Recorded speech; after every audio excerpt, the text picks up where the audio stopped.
A Love Across the Seasons.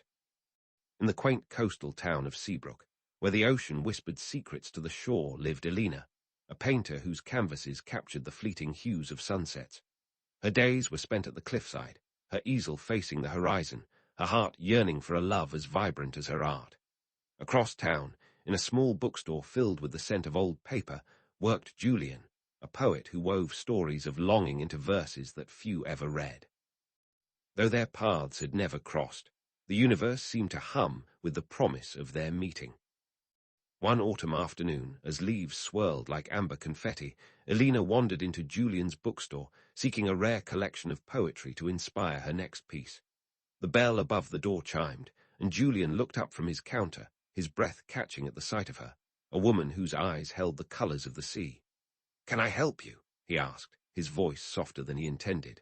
Elena smiled, and in that moment, the world felt smaller, warmer. They spoke for hours, first about poetry, then about dreams. Julian read her a verse he'd written that morning, about a love that bloomed under starlight, and Elena confessed how she painted to capture moments she feared she'd never live. When she left, clutching the book he'd recommended, Julian slipped a handwritten poem into the pages, too shy to give it to her directly. Days turned to weeks, and their encounters grew frequent. Elena would visit the bookstore, and Julian would find excuses to pass by her cliffside studio, bringing coffee or a new poem. Winter arrived, blanketing Seabrook in snow, and they spent evenings by the bookstore's fireplace, sharing stories of their childhoods and laughing until their cheeks ached. One night, under a sky heavy with stars, Julian took Elena's hand and read her the poem he'd hidden in her book months ago. It spoke of a love that felt like home, and when he finished, Elena kissed him, her lips tasting of salt and promises. Spring brought challenges.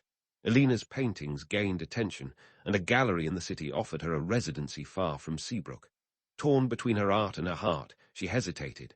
Julian, though his heart ached at the thought of her leaving, urged her to go. "Love doesn't fade with distance," he said, his voice steady despite the fear in his eyes. They parted with a vow to write, to call, to hold on. Summer came, and with it, letters filled with longing. Elena's paintings flourished, each one infused with the blues and golds of Seabrook, of Julian. Julian's poetry, once private, found its way into journals, his words carrying the weight of their love. They counted days until Elena's return, their phone calls stretching late into the night, filled with dreams of a shared future. When autumn returned, so did Elena.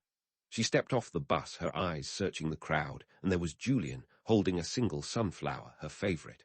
They ran to each other, the world blurring around them, and in that embrace, every mile, every doubt melted away. That evening on the cliff where Elena once painted alone, Julian knelt and asked her to stay, not just in Seabrook, but in his life forever. With tears and laughter, she said yes.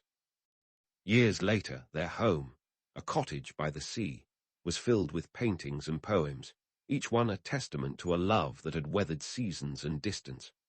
They sat together on their porch, watching the sunset, their hands entwined, knowing that every hue in the sky and every word on the page was theirs forever.